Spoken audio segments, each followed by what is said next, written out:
देखिए, मेथड जो होता है ना, यानी कि फंक्शन जो होता है ना, वो रिटर्न वैल्यू करेगा using return statement. Return statement का कोई फंक्शन हमारा रिटर्न टाइप का डिक्लेयर किया है, तो वहाँ पर रिटर्न स्टेटमेंट हमको डिक्लेयर करना पड़ेगा। जैसे कि यहाँ पर रिटर्न टाइप लिखना होगा, मेथड का नाम लिखना होगा, और यहाँ पर रिटर्न वैल्यू माने वैल्यू लिखना होगा। The value must be match the return type. अगर ये वैल्यू यहाँ पर इन टाइप का हमारा रिटर्न टाइप है, तो ये वैल्यू जब डिक्लेयर कर रहे हैं, यानी कि जो वैल्यू जब डिक्लेयर करेंगे वो भी इन टाइप का ही होना चाहिए। जैसे कि एक फंक्शन हमने बनाया है स्क्वायर निकालने का, जिसका फंक्शन का रिटर्न टाइप क्या है, इंट है। स्क्वायर है, ये एक ही पैरामीटर लिया, वो भी इन टाइप का है। रिटर्न क्या करना है नंबर को मल्टीप्लाई करना है नंबर से, रिटर्न करना है। रिटर्न क्या करेगा, इंटीजर करेगा। ठीक है, ये हमारा फंक्शन है। यहाँ पर 10 हम जो अगर भेज देंगे, इसको वैल्यू हमने 10 भेजा है, तो ये 10 इंटू 10 मल्टीप्लाई करके कितना दे देगा, ये 20 हमारा 100 जो हमारा स्क्वायर जो है आंसर में दे देगा।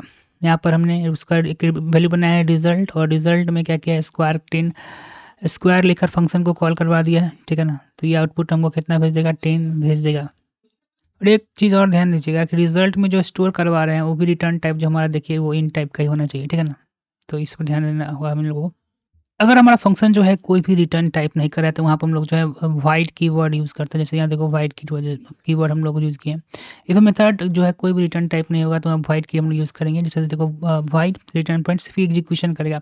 ये क्या करेगा, ए पैरामीटर को लेगा, ए इंटू बी करेगा, और सीधे क्या करेगा, प्रिंट आउट कर देगा। ठीक है,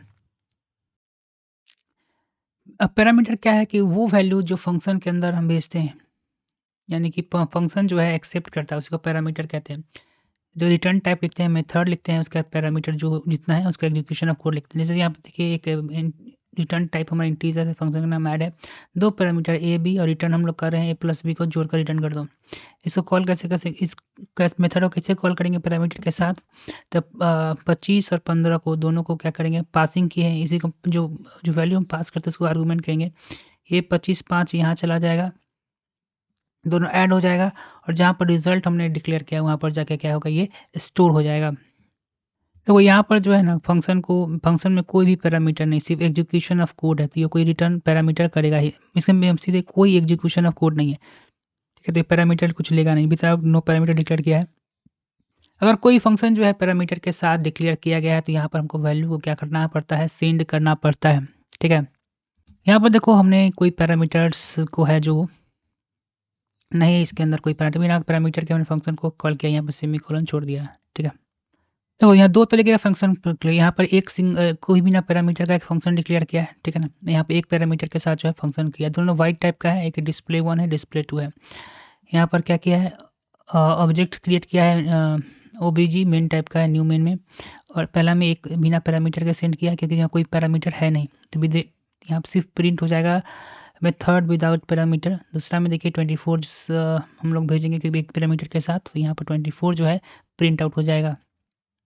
देखिए पैरामीटर जो है आप इन टाइप के लिए हैं, तो इन टाइप का ही भेजिएगा। अगर इन टाइप का नहीं भेजिएगा तो कंपाइलर जो है एरर शो कर जाएगा, शो कर देगा। ठीक है ना, क्योंकि जावा जो है स्ट्रॉन्ग टाइप लैंग्वेज है। ठीक है, स्ट्रॉन्ग डाटा टाइप लैंग्वेज का मतलब होता है कि प्रोग्राम लैंग्वेज जो है ना स्ट्रिक्टली फॉलो डाटा टाइप्स को करता है।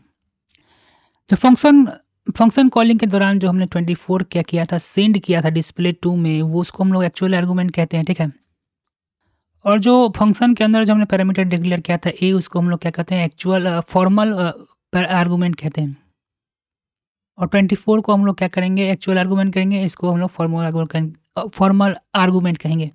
देखिए एक्चुअल आर्गूमेंट क्या होता है, तो वैल्यू जो हम लोग पास करते हैं ना मेथड कॉल के अंदर, जैसे कि 24, तो ये एक्चुअल आर्गूमेंट हो गया। और फॉर्मल आर्गूमेंट क्या होता है कि वैल्यू जो हम एक्सेप्ट, जो फंक्शन हमारा जो एक्सेप्ट करेगा उसी को हम लोग फॉर्मल आर्गूमेंट कहते हैं। जैसे कि ए जो हमारा यहाँ देख रहे हैं फॉर्मल आर्गूमेंट कहलाएगा।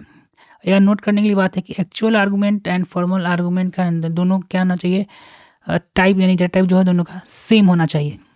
ठीक है, स्टैंडर्ड लाइब्रेरी मेथड क्या होता है कि वैसे मेथड जो पहले से ही हमारे मतलब जावा में प्रोवाइड किया गया है बिल्ट इन, ये जो होता है बिल्ट मेथड होता है जो कि जावा में है।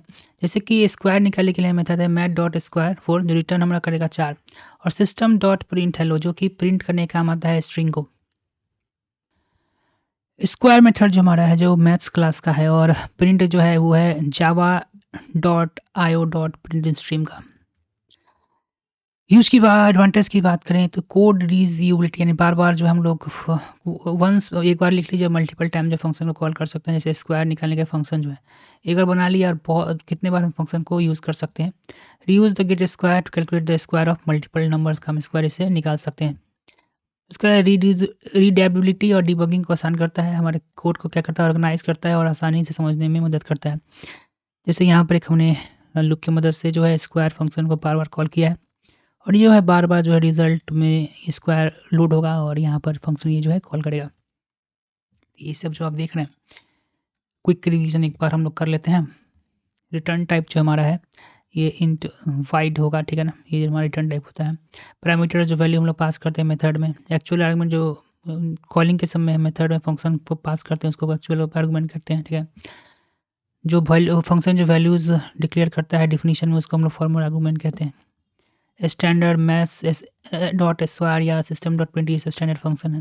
एडवांटेज की बात करें तो रीयूजेबिलिटी में, रीडयूबिलिटी में और ईजियर डिबगिंग में हम लोग क्या करता है, ये मदद करता है।